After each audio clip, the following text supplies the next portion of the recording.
L'épisode commence avec Nazli et Fatosh. Nazli lui raconte ce qui s'est passé au tribunal, la voix remplie de tristesse et de frustration. Asuman arrive et, à peine entré, Nazli lui lance « Tout ça, c'est de ta faute ?» Asuman soupire et lève les yeux au ciel. « Tu n'as pas le droit de continuer à me reprocher ça, Nazli. Il faut passer à autre chose. » Nazli la suit dans sa chambre, les bras croisés.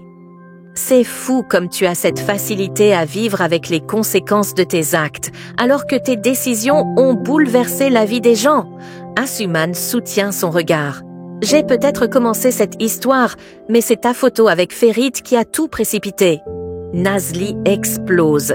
« Tu n'as pas le droit de me parler comme ça. Je vais tout dire à Ferit. » Asuman la suit en paniquant. « Nazli, s'il te plaît, je veux juste finir mon stage, trouver un travail. Ne gâche pas ça. » Elle la regarde droit dans les yeux. « Tu seras fière de moi, tu verras. » Nazli secoue la tête. « C'est ça ton problème, Asuman. Tu crois que pour être quelqu'un de bien, il faut absolument avoir de l'argent. » Elle lui ouvre la porte. « Sors de ma chambre. » Fatosh intervient doucement. « Nazli, calme-toi. » Mais Nazli est déterminée. « Il faut que je dise la vérité à Ferit. Sinon, il croira que j'étais complice d'Asuman depuis le début, que c'est moi qui lui ai demandé de venir filmer cette nuit-là. » Fatosh tente de l'arrêter. Ferit ne pensera jamais une chose pareille. Le soir, Nazli va voir Ferit. Il faut qu'on parle. Ferit, accoudé à son bureau, semble fatigué. « Je n'ai pas envie de parler. »« Alors, écoute-moi. » Nazli s'assoit et prend une grande inspiration, prête à tout lui avouer. Mais avant qu'elle ne puisse dire un mot, Ferit la coupe. « Tu es brillante, Nazli, une bonne personne. Si tu es là, c'est sûrement parce que tu savais que je ne me sentirais pas bien. » Il sourit légèrement. « Tu es la seule qui n'a rien à voir avec cette histoire. » Nazli reste figée, incapable de parler. Pendant ce temps, au bar, Denise joue de la guitare. Son regard est sombre, perdu dans ses pensées. Nazli, de son côté, boit un verre.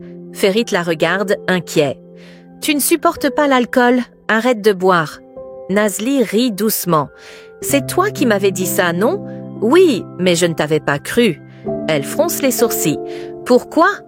Ferit baisse les yeux. « Je ne crois pas aux femmes. » Nazli le fixe, surprise. « Pourquoi? » Parce qu'elles sont manipulatrices, menteuses. Il la regarde dans les yeux. Puis, plus doucement, « Mais toi, tu n'es pas comme ça. » Nazli sourit tristement. « Je suis comme tout le monde, Ferit. Moi aussi, je mens. Moi aussi, j'ai des secrets. » Un sourire amusé éclaire le visage de Ferit. De son côté, Alia rejoint Denis. « Je sais que tu souffres en ce moment, mais ça ira mieux, tu verras. » Denise ne dit rien. Alia continue. « Demey est ta sœur, Denise. Tu ne peux pas changer ça. » Elle lui parle de leur passé, des souvenirs qui les lient. Mais Denis secoue la tête. « Je suis désolée, Alia, mais ça ne marche plus entre nous. » Il se tourne vers elle et l'embrasse, puis il recule. « Je ne ressens plus rien. » Il se lève et s'éloigne. Alia, blessée, le retient par le bras. « Je t'aime toujours, Denise. » Il la regarde une dernière fois. « Moi, j'aime Nazli. » Et il s'en va. Chez Ferit, l'ambiance est différente. Il met de la musique et demande à Nazli « Est-ce que tu m'aimes ?» Nazli hésite. « J'ai oublié ce que je voulais te dire ce soir. » Ferit s'approche. « Alors, ne dis rien, même si tu t'en souviens ?» Nazli se lève. « Dans ce cas, je vais rentrer. » Elle fait quelques pas, puis s'arrête. « Je m'en souviens. » Ferit la rejoint et murmure « Ne dis rien. » Nazli ferme les yeux. « Je ne peux pas oublier. » Ferit lui caresse la joue, doucement. « Laisse tomber. » Nazli secoue la tête. « Je ne peux pas. » Alors, Ferit l'embrasse. Pendant ce temps, Alia lance un dernier avertissement à Denise. « Je t'avais prévenu, Nazli ne t'apportera que de la douleur. » Elle le regarde fixement. « Tu vas continuer à espérer quelque chose avec elle, même après tout ça ?» Denis ne répond pas. Il tourne les talons et disparaît dans la nuit. Le lendemain matin, Nazli se réveille auprès de Ferit. Elle cligne des yeux, confuse. En se levant, elle se dirige directement vers la cuisine, l'esprit en ébullition. « Qu'est-ce que je fais là ?» murmure-t-elle. Elle se passe de l'eau sur le visage et secoue la tête. Ce n'était qu'un rêve. C'était forcément un rêve. Elle se mord la lèvre. J'espère que je ne me suis pas ridiculisée. Elle prend un verre d'eau et tente de se calmer. Soudain, Denis entre dans la pièce. Elle sursaute. Denis la regarde, intriguée. « Tu t'es levée tôt ?» Nazli reste figée, ne sachant pas quoi répondre. Nazli répond à Denise « Oui, je me suis levée tôt !» Denise jette un coup d'œil aux bouteilles vides éparpillées dans la pièce. « Ferit, tu as bu tout ça tout seul ?» Ferit passe une main dans ses cheveux, visiblement encore fatiguée. « Je ne m'en souviens plus, mais probablement oui. » Nazli baisse les yeux, pensive. « Je suis triste pour l'affaire Bulut. » Denis soupire. « On l'est tous. Ce qui est arrivé, c'est exactement ce que je redoutais. » Il marque une pause avant d'ajouter.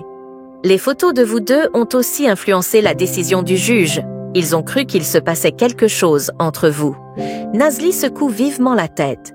C'est juste un énorme malentendu. Ferit, un peu déçu par sa réaction, acquiesce en silence. « Je vais préparer du café », dit Nazli avant de s'éclipser dans la cuisine. Dans la cuisine, elle se parle à elle-même, troublée. « J'ai fait de mauvaises choses. » Son téléphone sonne. C'est Fatoche. « Nazli, où as-tu passé la nuit dernière ?» Nazli hésite un instant avant de répondre. « J'ai dormi chez Ferit, à la Belle Étoile. » Fatoche s'exclame, excitée. « Tu vas devoir tout me raconter, c'est tellement romantique. » Nazli s'empresse de clarifier. « Ce n'est pas ce que tu crois. » Elle raccroche avant que son amie ne puisse poser d'autres questions. Pendant ce temps, Asuman tente d'entrer dans la chambre de Nazli, mais Fatoche l'arrête. « Nazli est rentrée très tard hier soir, » dit-elle. Asuman fronce les sourcils. « J'aimerais savoir si elle a dit quelque chose à Ferit. » Fatoche la regarde droit dans les yeux. « Non, elle n'a rien dit, pour l'instant, mais elle finira par le faire. » Asuman lève les yeux au ciel. « Je ne la comprends plus. Qu'est-ce qu'elle cherche? Une médaille pour son honnêteté ?» Elle hausse les épaules et sourit. « Au final, c'est moi qui améliore notre situation en travaillant. » Sur ces mots, elle quitte la pièce, satisfaite. Denise retrouve Nazli un peu plus tard. « Tu vas bien ?» Nazli acquiesce. « Oui. » « Tu penses toujours à ces photos ?» Nazli soupire. « Oui, on était juste sortis pour dîner. La danse n'était qu'un moment. » Denise lui sourit. « Oublie tout ça. Ne laisse pas ces gens décider de qui tu es. Tu es la seule à savoir ce que tu vaux vraiment. » Ferit arrive et coupe la conversation. « On peut y aller ?» Denis prend une gorgée de café. « Laisse-moi finir mon café d'abord. » Ferit sourit. « Merci, c'est revigorant. » Puis, jetant un œil à sa montre, « On va être en retard. Je prendrai un autre café à l'entreprise. » Ils partent ensemble. Pendant ce temps, Demey est avec Hakan. « Demain, on va à la réunion de l'entreprise, » dit Hakan avec un sourire satisfait. « On devrait offrir des fleurs et des chocolats à Ferit. » Demey fronce les sourcils. « Pourquoi ?» Hakan éclate de rire. « Parce qu'il nous a servi l'enfant sur un plateau d'argent, en allant dîner et danser avec cette fille. » Demey hausse les épaules. « Je me fiche de ce qui s'est passé entre Ferit et Nazli. Ce qui compte, c'est que ces photos nous ont aidés à récupérer Bulut. » Hakan l'observe attentivement. « Tu crois qu'il y a vraiment quelque chose entre eux ?» Demey ricane. « Non, Ferit ne pourrait jamais s'intéresser à une femme comme elle. » Hakan, surpris, arque un sourcil. « Et selon toi, quel genre de femme pourrait lui plaire ?» Demey évite son regard. « Peu importe, l'essentiel c'est qu'on a obtenu ce qu'on voulait. Profitons-en. » Hakan change de sujet. « Où est Bulut ?» Demey répond, agacé. « Il a été insupportable hier soir, il dort encore. » De son côté, Mélis essaye d'appeler Bulut. « Il doit encore être en train de dormir, » dit-elle à sa collègue. « Il s'est couché tard hier soir, laissons-le se reposer. » Mais Bulut, lui, n'est pas dans son lit. Dans le jardin, il guette une opportunité. Lorsque les gardiens détournent le regard, il en profite et s'échappe en courant dans la rue, sans savoir où aller. Pendant ce temps, à l'entreprise, Ferit retrouve Engin. « On peut commencer la réunion ?» Engin se tourne vers Denis. « Comment va ton restaurant ?» Denis sourit. « Tout va bien. Je suis en train de monter de nouveaux groupes, de créer un nouveau menu. Les choses prennent forme. » Ferit intervient. « Tu as parlé avec Nazli ?» Elle a accepté de t'aider? Denis hoche la tête. Oui, je vais en discuter avec elle plus tard. Ferit réfléchit. Elle va bientôt reprendre ses cours. Elle ne peut pas tout gérer toute seule. Tu devrais lui trouver une autre employée. Denise refuse catégoriquement. Non, je veux Nazli. Iqbal entre avec des documents et la réunion commence. Engin prend la parole. Hakan et Demet possèdent désormais 48% des parts de l'entreprise. Iqbal ajoute. Ils ont annoncé qu'ils assisteraient au conseil d'administration demain. Engin n'en revient pas. Comment ont-ils réussi à faire ça? Il se tourne vers Iqbal. N'y a-t-il aucun moyen de les empêcher d'y assister? Ferry secoue la tête. Ça ne servirait à rien. Tôt ou tard, ils seront assis à notre table. Son regard s'assombrit. Tout a commencé avec celui qui a pris cette photo. Asuman, nerveuse, demande. Vous connaissez son identité? Iqbal secoue la tête. Non, j'ai fait vérifier tous les employés, mais sans succès. Denis fulmine. Ce sont des démons. Ils ont mis des gens derrière Ferit pour le prendre en photo.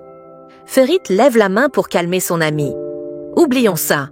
Denis souffle d'exaspération avant de quitter la pièce pour s'occuper de ses propres affaires. Une fois tout le monde parti, Engin fixe Ferit avec un sourire en coin. Bon, maintenant, parlons des vraies choses. Ferit arque un sourcil. Quelle vraie chose? Nazli. De son côté, Fatoche bombarde Nazli de questions. Alors, qu'est-ce qui se passe avec Ferit? Nazli tente de détourner la conversation, mais Fatoche ne lâche pas prise. Ne change pas de sujet. Pendant ce temps, Ferit avoue à Engin, c'est compliqué. Engin sourit. Je ne parle pas de travail, Ferit, je parle d'amour. Ferit soupire et passe une main dans ses cheveux. J'ai besoin de plus d'informations pour savoir comment réagir. Pour l'instant, je suis en mode défensif. Nazli, quant à elle, se perd dans ses métaphores culinaires. Je suis comme un plat qui a tourné, bon à jeter. Fatoche lève les yeux au ciel. Nazli, arrête avec tes métaphores, je ne comprends plus rien. Nazli s'exclame alors. C'est normal que tu ne comprennes pas, parce que moi-même je suis folle. Mon cœur et ma tête me disent deux choses totalement opposées. De son côté, Ferit confie la même chose à Engin. Ma tête me dit de calmer le jeu, mais... Il hésite, puis ajoute en italien « Non, si pioviver senza amore ». Engin plisse les yeux. Il y a une traduction en turc? Ferit esquisse un sourire et met fin à la discussion. C'est terminé pour aujourd'hui. Demain va être une journée difficile. Je rentre. Engin, surpris, le regarde partir plus tôt que d'habitude. Il répète la phrase italienne, essayant d'en comprendre le sens. Pendant ce temps, chez Hakan, l'ambiance est électrique. Comment ça, il a disparu? Rugit-il. Les employés baissent la tête, tremblants. Je vous paie une fortune pour surveiller ce gosse, et vous n'avez même pas vérifié s'il était bien endormi? Bekir consulte les caméras de surveillance. Il n'y a rien sur les vidéos. Demet réfléchit à voix haute. Il a peut-être filé chez Denis ou chez Ferit. Je vais aller voir, ajoute-t-elle en attrapant son manteau. Hakan, furieux, ordonne à ses hommes de reprendre leurs recherches, puis il sort son téléphone. Cette situation peut jouer en notre faveur. J'ai une idée. Chez Ferit, la soirée prend une tournure inattendue. La police débarque et l'accuse, lui et Nazli, d'avoir enlevé Bulut. Selon Monsieur Hakan, vous avez kidnappé l'enfant. Ferit serre les poings. C'est absurde. L'agent de police insiste. Où étiez-vous la nuit dernière? Nazli et Ferit échangent un regard. J'étais seule chez moi, répond Ferit. Moi aussi, ajoute Nazli. Personne ne veut avouer qu'ils ont passé la nuit ensemble. Après l'interrogatoire, la police s'en va en précisant « Nous vous tiendrons informés dès que nous aurons du nouveau ». Dès leur départ, Nazli se tourne vers Ferit, inquiète. « Qu'est-ce qu'on va faire ?» Ferit réfléchit rapidement. « S'il était venu ici, il serait déjà là. Il a sûrement essayé d'aller chez Denise. Allons-y. » Ils quittent la maison en hâte. Pendant ce temps, Fatoche et Alia discutent. « Denis devrait venir bosser, maintenant qu'il a un bar, » dit Fatoche. Alia approuve. « Tu as raison, je vais l'appeler. » Elle compose son numéro. Denis décroche presque aussitôt. « Denise, pourquoi tu n'es pas encore au bar ?» demande Alia. Denis répond d'une voix tendue. « Bulut s'est enfui de chez Demey. Je suis en train de le chercher dans la rue. Fatoche et Alia se figent, sous le choc.